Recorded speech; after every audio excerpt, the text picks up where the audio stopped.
Iya. beberapa pekan lalu soal dia sudah bertobat dari minum-minuman keras. Oke, bagus. Dan sekarang ini yang dia alami Pak Pendeta, Iya. dia atas saran Pak Pendeta, dia memang sudah berhenti total dari minum-minum. Tetapi Bagus.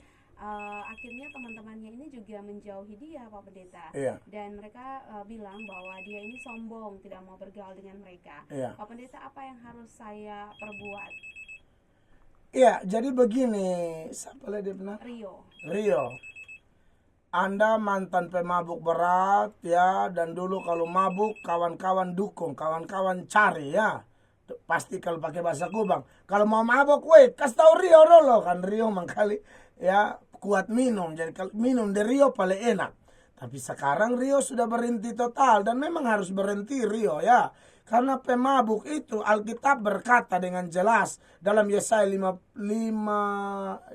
ayat 22, celakalah mereka yang jago minum, celakalah mereka yang juara dalam mencampur minuman keras. Dan salah satu manifestasi hidup kedagingan adalah kemabukan. Manifestasi hidup yang sebenarnya tidak beriman itu ya. Orang beriman itu manifestasinya penuh takut akan Allah. Tapi kalau ada orang yang hanya mengaku di mulut beriman, nah itu yang Yakobus bilang iman tanpa perbuatan mati. Itu iman-iman omong kosong. Dan salah satunya kemabukan. Paulus bilang dari manifestasi buah kedagingan, orang yang tidak masuk surga salah satunya apa? Pemabuk. Makanya saya lucu sekali, dulu ada pendeta satu di Sumati. Itu pendeta bisa kumpul uang kolekte kas mabok ini anak muda dong, pemuda gereja dia bilang mabok memang te di sorga susun ada lah yang minum bir campur anggur begini susun ada. Fadok memang supaya barangkat di sorga, nah di sana tak usah minum, di bumi hantam. Dia bilang di sorga tidak ada minuman keras. Sebenarnya di sorga yang tidak ada tuh bukan cuma minuman keras, pemabuknya juga tidak ada. Jadi bagus Rio kalau lu sudah bertobat.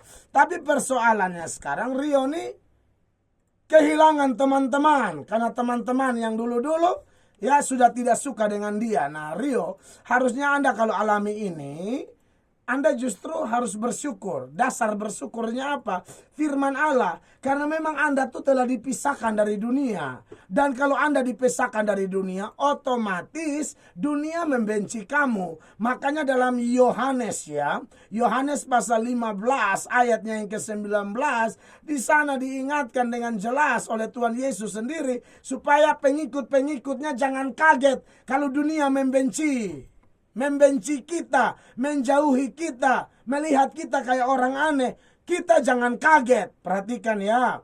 Mulai dari ayat 18 supaya lebih enak, lebih pas. Yohanes 15 ayat 18. Jikalau dunia membenci kamu, ingatlah bahwa ia telah lebih dahulu membenci aku daripada kamu, kata Tuhan kita. Ayat 19.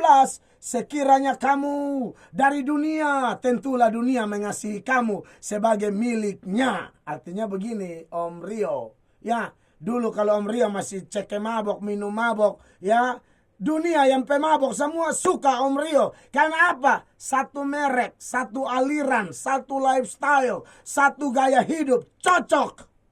Tetapi, nah ini menariknya di sini nih. Kata tetapi itu kalau ditempatkan di dalam ayat-ayat itu mengkontraskan bagian sebelumnya dan bagian sesudahnya. Tetapi karena kamu bukan dari dunia, melainkan kata Yesus, aku telah memilih kamu dari dunia. Sebab itulah dunia membenci kamu. Haleluya.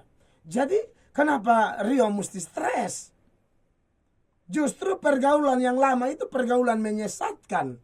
Makanya 1 Korintus 15 ayat 33 mengatakan, jangan sesat, pergaulan yang buruk merusakkan kebiasaan yang baik. Maka saya percaya kontrasnya ialah pergaulan yang baik, komunitas yang benar, kelompok yang hidupnya merendahkan diri, berbalik dari dosa-dosanya, berdoa di hadapan Allah, mencari wajah Allah, lapar dan haus akan kebenaran Tuhan. Orang kayak beginilah yang akan melihat perubahan. Anda kehilangan kawan-kawan yang jahat itu, tapi Anda akan ketemu saudara-saudara yang banyak. Petrus bilang sama Tuhan, Tuhan, kami sudah tinggalkan semua nih, tinggalkan rumah, orang tua, keluarga, kerabat, hanya ikut Engkau. Demi ikut Engkau, kami dapat apa? Tuhan bilang, lu dengar Bapak, ini saya pakai bahasa Kupang. Lu dengar Bapak nanti lu lihat di sorga sana Tuhan akan balas lu. Dan di sini lu akan dapat bisa 100 kali lipat.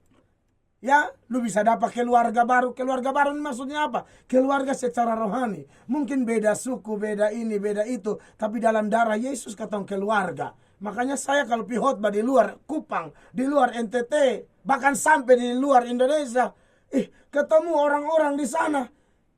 Aduh, kemana? Itu yang Alkitab bilang. Kalau pengakuan iman rasuli, gereja yang kudus dan am, itu jangan hanya mengaku di mulut.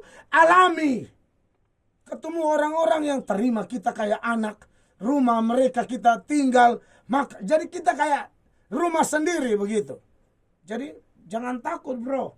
Kenapa mesti takut kehilangan? Santai aja. Jangan sampai terlalu jaga dalam perasaan.